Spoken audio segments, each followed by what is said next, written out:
Yeah. Did you ever thought about running that offense, how much fun that might be? Would that fit you? I don't know that. I think, anytime you watch, teams in the Big 12 play and they got that spread offense and they're throwing the ball, 40 plus times a game, and there's some times where we'll run the ball 40 plus times a game, all that stuff looks fun.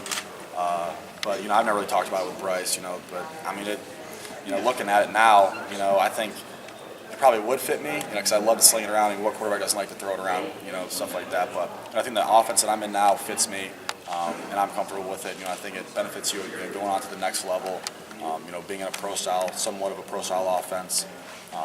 But I wouldn't really have it any other way. The Big Ten has had some success in the bowl game so far and a couple of close losses. Is that something that reverberates throughout the conference when you hear that the Big Ten has struggled at times in post? You guys won the Rose Bowl last year. Is that something that's even really discussed where you guys are among the rest of the country? No, we really don't talk about that, as a team. I think really the only thing we do is just try and focus on stuff that we can control, and that's going out and winning. Obviously, as a player, you want your conference to perform well and represent in bowl games. Watching Nebraska, they fought back against USC. Penn State won, came up big, and you want to see your conference do well.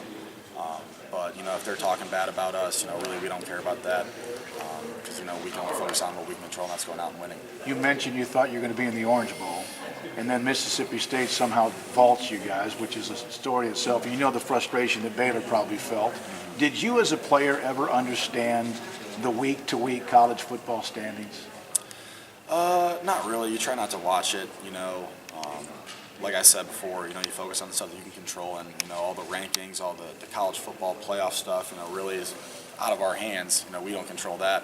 And the stuff that we control is going out there every single week and winning, putting ourselves in the situation to be in that talk. But, I really never pay attention to rankings or what the media says, or, if they're talking good about us or talking bad about us. They can say whatever they want, and it really has no effect on me, or I think has no effect on our team.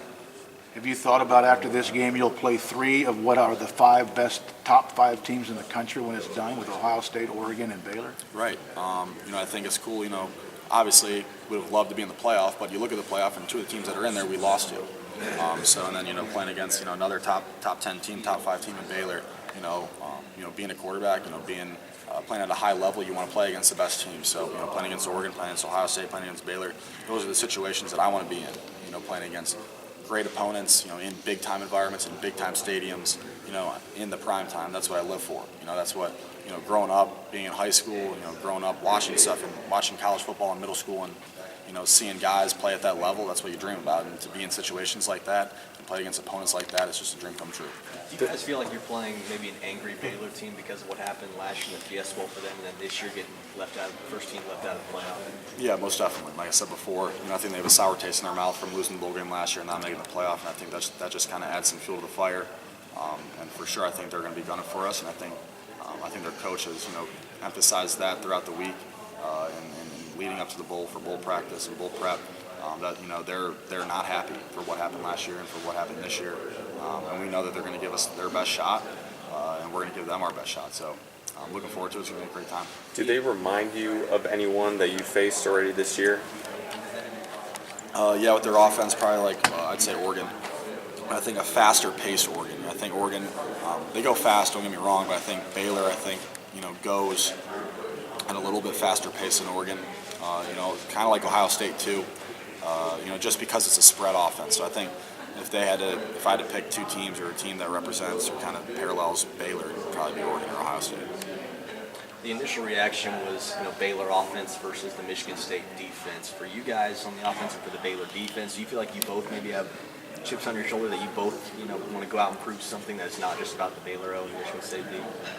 Yeah, a little bit. I think we just know that Baylor's going to put up some points and that we got to keep up with them. So, I think us as an offense, we got to control the game, and that's taking our time, getting first downs, controlling the football, holding on to the football for a while, and then putting up points consecutively, every single driver when we have to. So, we know they're going to come out, they're going to be gunning, they're going to be going fast, and we just got to try and keep up with them. Connor, what's your first Cotton Bowl memory you have growing up? Probably just walking in the stadium the first time and seeing that thing.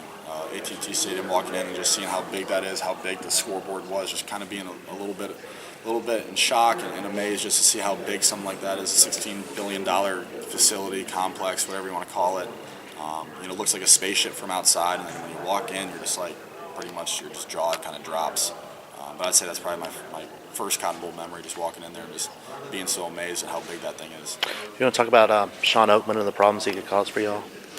Yeah, he's a freak. You watch him on film. He's 6'9", extremely physical. Long, quick. Strong. You look at him and he's freaking jacked. He's got huge muscles. He looks the part and he plays like it too. So, it's hard. Because he's so long and he can get around the edge and use his hands. He's a good run stopper. But I think we got a good left tackle in Jack Conklin, and it's going to be a test for him, that's for sure. But he's always rise to the occasion, always plays well in big games. Well, if it's not him coming at you, then you also got Andrew Billings. Talk about him a little bit. Yeah, he clogs up the middle.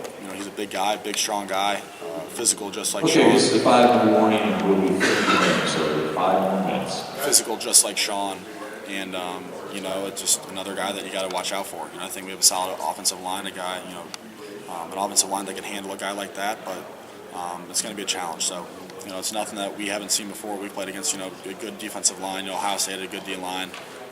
Oregon had a pretty good D line, but it's going to be a challenge, but we're up for it.